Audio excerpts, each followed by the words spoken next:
We the people's संरक्षण के सभी समण भाई बहनों को संगम नमामि। समण संघ के कॉन्सेप्ट और संगतियों से चारों दिशाओं में हलचल मचा दी है।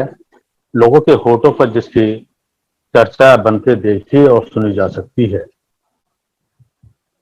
समण संघ में अक्सर लोग कहते हैं कि दूसरे लोग नमो बुद्धाय जय भीम कम और संगम नमामि ज्यादा बोलते हैं।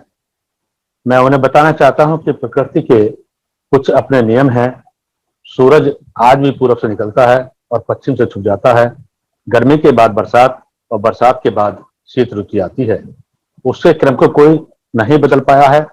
मनुष्य एक प्राकृतिक प्राणी है। प्रकृति के खिलाफ कार्य करने से स्वयं का नुकसान होता है।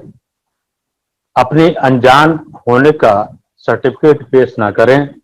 आप भी लंबे समय से बुद्धम नमामि, धम्मम नमामि और संगम नमामि करते आए हैं। अगर कहीं किसी मीटिंग में 50-60 लोग बैठे हैं तो अलग अलग नाम लेकर सबको अभिवादन करना नामुमकिन होता है। समानता के लिए छोटा हो या बड़ा हो, अधिकारी हो या पदाधिकारी हो, सबको संगम नमामि कहकर ही उसको हम पूरा कर सकते हैं। संघ के अपने कुछ नियम थे जिसे नहीं अपनाया गया। संघ मजबूत नहीं बना, इसलिए बुद्ध का धम्म आगे नहीं बढ़ पाया। 14 अक्टूबर 1956 को डॉक्टर अम्बेडकर के साथ नागपुर के दीक्षा भूमि में लाखों SC ST OBC के लोगों ने एक ऐतिहासिक धम्म क्रांति की थी। धम्म के पहियों को गति दी थी। जो अनपढ़ जरूर थे लेकिन समझदार ज्यादा साबित हुए। आज पढ़े लिखे लोग ज्यादा हैं लेकिन समझदार कम नजर आते हैं। उसके बाद धम्म आज क्यों नहीं आगे बढ़ा? जवाबदेही आप लोगों के संगठनों की बनती है, क्योंकि आपने अपने समाज को जाति के संगठनों में बांटकर पद प्रतिष्ठा और लंबे लंबे मालाओं के चक्कर में, मंच के चक्कर में और चंदे के धंधे में लिप्त होकर अहम भरी सामाजिक और राजनीति के स्वयं के व्हाइट कॉलर को दागदार बना डाला,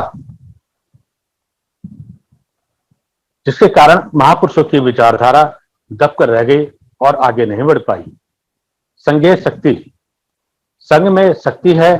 पुराने समय में जब मकान पक्के नहीं हुआ करते थे तो लोग छप्पर का इस्तेमाल किया करते थे। बरसात से पहले 2-4 व्यक्ति उसे बांध लेते थे, लेकिन नियत स्थान पर ऊपर रखने के लिए ज्यादा लोगों की आवश्यकता पड़ती थी। वहां जाति का ध्यान न देते हुए सब बराबर जोर लगाया करते थे और उसमें सफलता पाते थे। इतना नहीं, जब साधन नहीं थे आने जाने के तो दूर दराज गांव में जब बारात लेकर के जाया करते थे पैदल या फिर टांगों के थ्रू, तो रोटी भी साथ में बांध कर ले जाया करते थे जो लंबी कतारों में देखे जा सकते थे। इसलिए कि ताकि जंगल में खूंखार जानवर से बचा जा सके। एक बार की बात है, बुद्ध के समय में जब प्रजापति गौतमी स्वयं बड़े ही लगन और मेहनत से बुद्ध के लिए एक चीवर बना करके लाई और उन्होंने बुद्ध को दान देने की कहा, तो बुद्ध ने इशारा किया कि संघ को आप दान दीजिए। दोबारा और तिवारा कहने पर भी बुद्ध ने संघ को ही दान देने के लिए कहा। इसका मतलब यह है कि बुद्ध ने स्वयं को उच्च ना मान करके संघ को ही उच्च माना।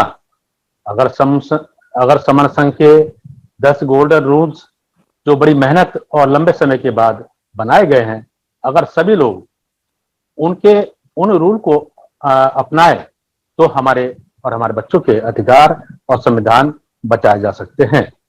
अब समण संघ में वही व्यक्ति रुकेगा जो गोल्डन रूल को मानेगा। अगर कोई व्यक्ति संघघात करता है तो निश्चित रूप से संघ निर्णय लेकर के उसको बाहर का रास्ता दिखा सकता है। इसके लिए उसके फिर आने की संभावना लगभग खत्म हो जाती है।